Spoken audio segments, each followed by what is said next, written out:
This is the third video in the series for the 5-hour school week I'm calling I Want to Homeschool But. This one is so important because I know it's on 100% of your minds, even if you're not saying it. Sometimes it sounds like this: I want to homeschool, but I'm not patient enough.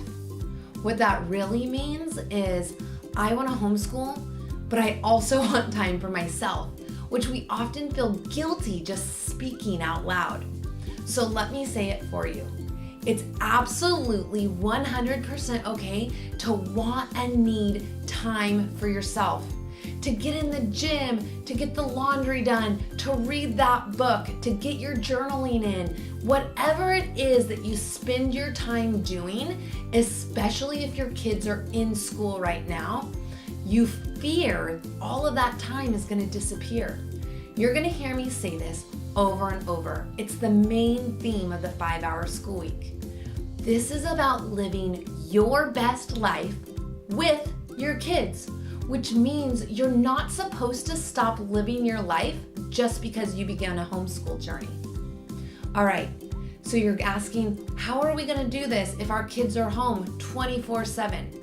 I'm going to break it down really simple. Here's some things that I've done that has made this process so much easier. Because if I'm being honest, I wasn't good at self-care while my kids were in school.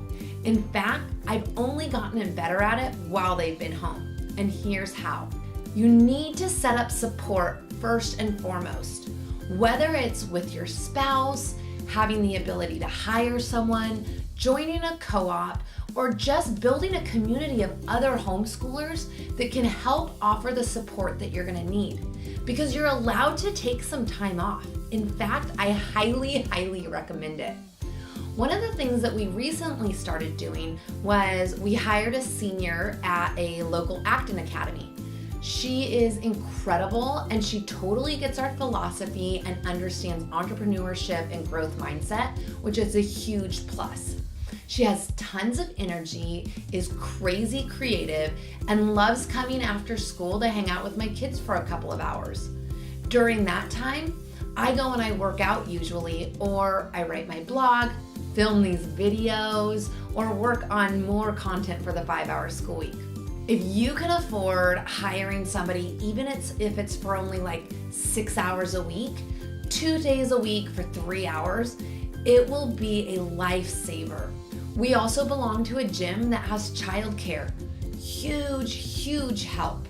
I can go get in a workout or do half of a workout and then finish up a blog or writing or something along those lines while my kids are getting social interaction and good physical exercise at the gym.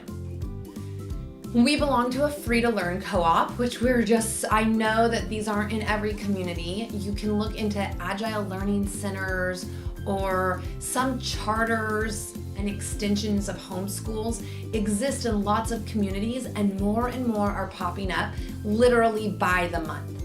So just see what is available so that you can find like-minded families that are doing something similar to you.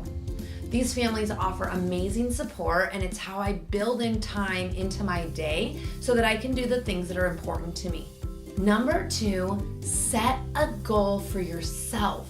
We get so busy setting goals for our kids that we often forget about us. Right now, I'm training for an Ironman, which is so crazy. I'm terrified of swimming in the ocean, but it's something that I know every day, this is something I'm gonna do for myself. It makes me more conscious of how I'm eating and if I'm hydrating, and it makes me take time away from the kids to go get stronger and build muscle and build up my endurance. I get it if that's not something that's for you, but build time for yourself into your calendar. From this time to this time, I'm gonna read my favorite book. I'm gonna spend time in my devotion. I'm going to write and start a blog or write your own book. Whatever it is that lights you up, put it on the calendar and figure out how you're gonna make it happen.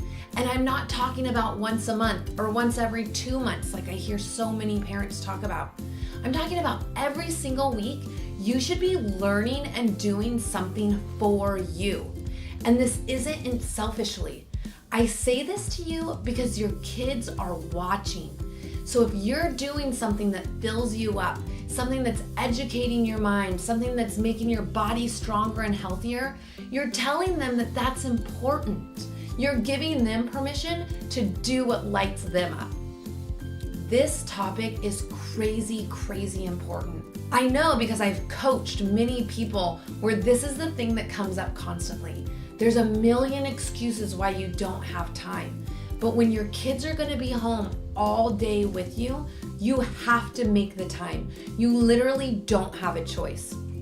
Other things that I do that I find really helpful is getting out of the house, taking them to a park and bringing my favorite book, or plugging in my headphones and listening to an Audible while they're playing on the swing set. The other thing to keep in mind when you're starting this, the goal is not to be sitting at your kitchen table for 6 to 7 hours a day while you watch your kids fill out worksheets.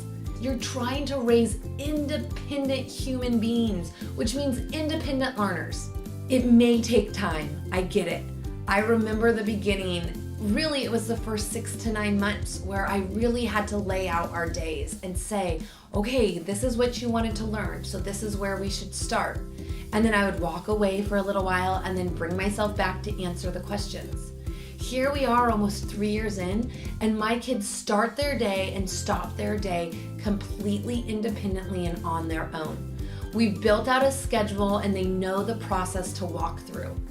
It takes time to make these processes work inside your home, but spend the extra time in the beginning to get your kids comfortable with learning independently. I promise it will pay off tenfold. The other thing to keep in mind is you're going to be getting more physical exercise and more outside activity than you normally would. You're going to be chasing kids around outside, going for bike rides, finding a nature walk, getting out of the house and escaping to hit up a children's museum. Whatever it is that you're choosing to do to fill your time, know that this is adding value to not only your life, but also to your kids.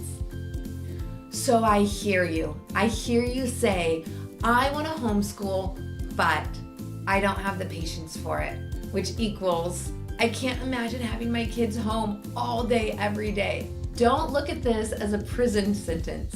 Look at this as thriving and stepping into your best self with your kids right by your side. I hope you found this third video helpful and encouraging. Be sure to follow along our journey at the 5-Hour School Week on Instagram and Facebook, and sign up for our newsletter at www.5hourschoolweek.com. If you have any other additional questions or comments, or I can support you in any other way, just email me at Kaleena at 5hourschoolweek.com with 5 spelled out. Thank you so much.